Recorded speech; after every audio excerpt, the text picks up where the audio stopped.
Hi, my name is Maggie MacAlpine, and I'm the Director of Cybersecurity Partnerships and Evangelism here at Seceon. And today with me is Grigoriy.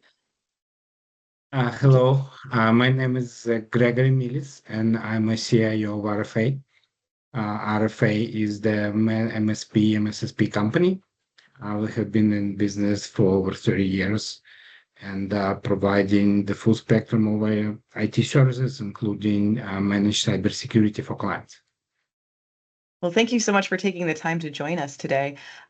Today, we're going to be speaking for Cybersecurity Awareness Month and specifically on the topic of ransomware, which is a favorite of mine. And as I understand, you've been in this sector for some number of years and you have a great deal of experience with ransomware and the threat as it has evolved over that time. I was wondering if you could describe a little bit of the changes you've seen over the past years.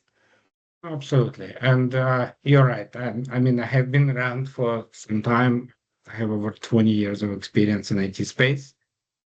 And The way I see how the ransomware is making a gigantic comeback in a slightly a new form, if you will, is very reminiscent to some degree of the original ransomware problem, let's say 10 years ago. So when the viruses and ransomware became polymorphic, traditional antivirus solutions couldn't detect it or couldn't stop it.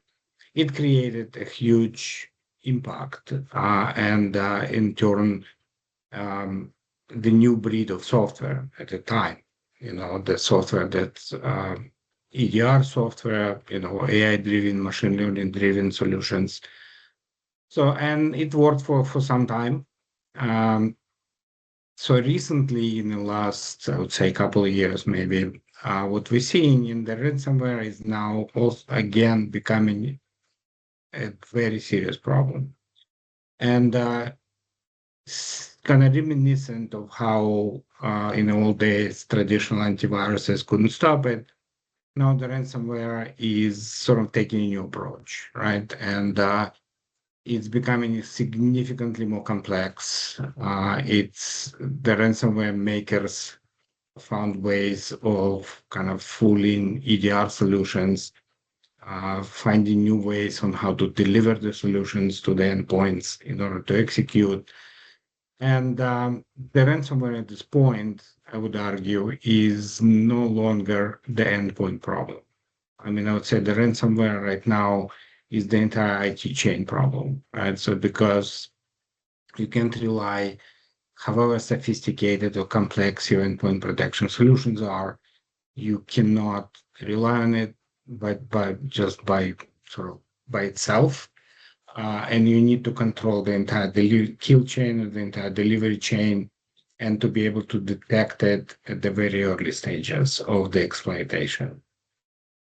And in turn, it brings into focus pretty much the entire chain of the IT security, right? Starting from the perimeter or SaaS security, identity compromises, multi-factor authentication, and so forth. But in general, you need to start detecting, in my opinion, the suspicious activity at the point where the bad guys are actually just making an entry into your systems, right? And quite often this is not the endpoint, right? And this is why, a sophisticated, capable of detecting it, machine learning based, AI based solutions that collect data from pretty much every facet of your IT infrastructure are becoming more important than ever.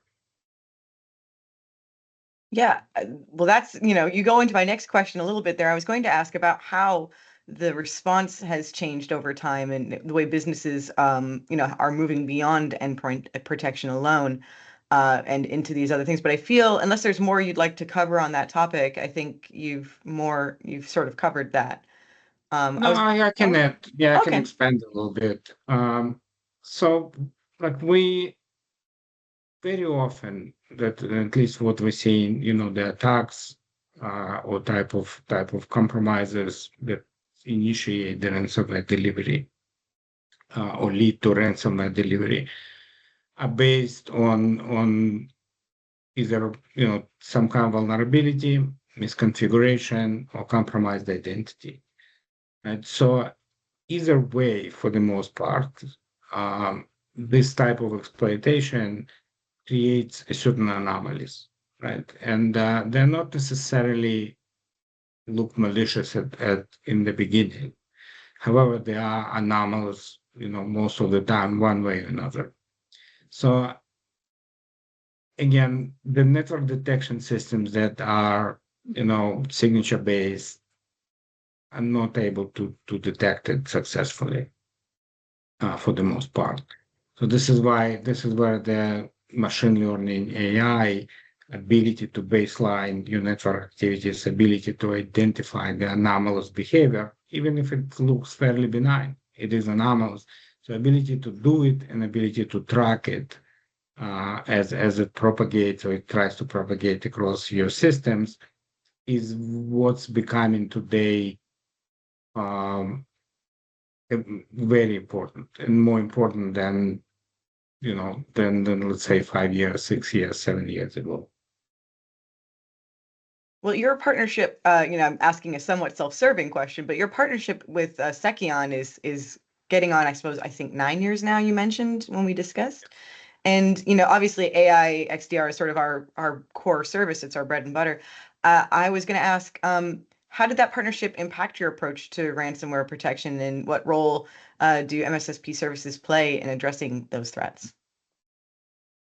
So we kind of envisioned or anticipated that like based on what we saw in a traditional antivirus kind of failing back in the day, we knew that this is only going to get worse, right, from there. So meaning, the network detection solutions were in the same boat and the traditional antivirus. Maybe it wasn't as pronounced back then, but it is now.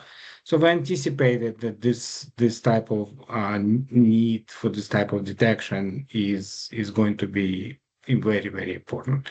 So hence our partnership with Seceon. We've done a good amount of research, and it was actually one of the drivers why we decided to build out our own MSSP arm rather than partner with the large MSSP providers at the time that typical MSP was doing, like it was typical practice with the MSPs. And we wanted to be able to keep up with the technology. We wanted to have a partner who sort of anticipates what's coming next in network detection. And it's been working well for us so far.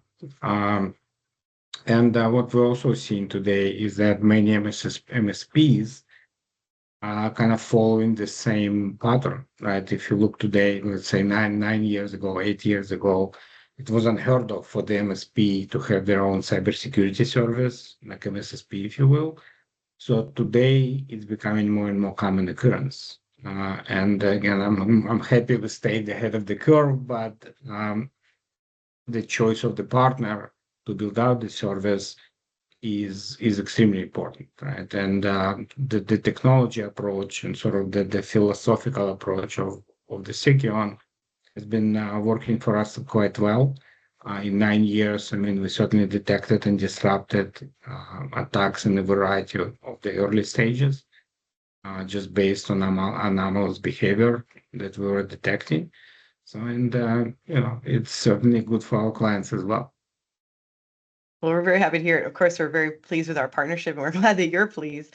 I actually wanted to very briefly touch on, you're a CIO in the insurance sector, where compliance is more critical there than almost anywhere. How do you balance the demands of compliance with the need to stay ahead of the ransomware threats? Well, we work with a lot of clients, not just insurance, but also the investment sector. So it's a very interesting question. And to answer this question, we kind of address it in a way, right? Because the way we saw it is that the compliance and let's say, the technology component of cybersecurity are becoming so connected and so interdependent on each other that you cannot look at them anymore as two separate things, right? So, and this is why about like 3 years ago or so, we actually kind of fused together. We had IT compliance department and we had the cybersecurity as two separate sort of departments, essentially. So we actually made it one department where the IT compliance kind of deals with potential vulnerability chains, the configuration issues, and the policy controls. And the cybersecurity technology component is the security operations center, and the technology component of cybersecurity. So now they work together as one team, and it's actually yielding very significant results in terms of improvements. So, and I think this is the road that kind of would probably everybody will come to eventually. But in my opinion, today, the compliance cannot be looked at as the policy people. The compliance has to be looked at as sort of integral part of the enforcement of the cybersecurity controls in the company. Mm-hmm. Yeah, this is definitely a story I'm hearing in many places across, these interviews and the importance of all of this.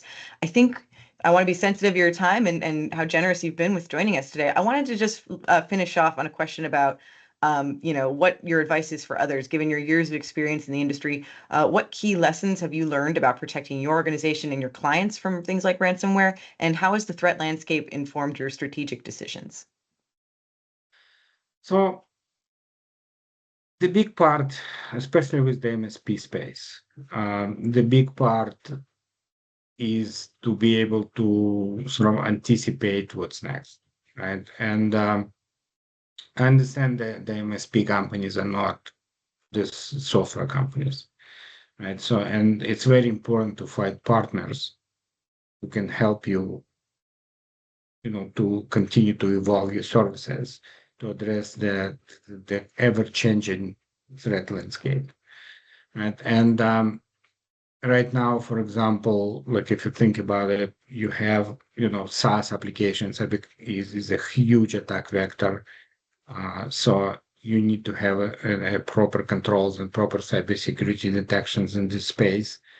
AI is another emerging source of threats. I mean, I would argue that the only people who are actually taking full advantage of AI today is the bad guys, right? While the enterprises are trying to figure out how to use it, they already have, right? And it brings the entire new level of the threat landscape that didn't exist before. And it requires a solution that can deal with it. However emerging, or evolutionary solutions that can be. And but you have to think like as an MSP, you are a target, your clients are a target. Like you always have to think in the sense that, okay, so what's coming, right? And anticipate it and select the partnerships that help you there. Well, thank you so much for that, for those words of wisdom, Gregory, and thank you for joining us today. We really appreciate you here at Seceon, and we hope you'll have a great rest of your week. Thank you very much. My pleasure. Have a good day.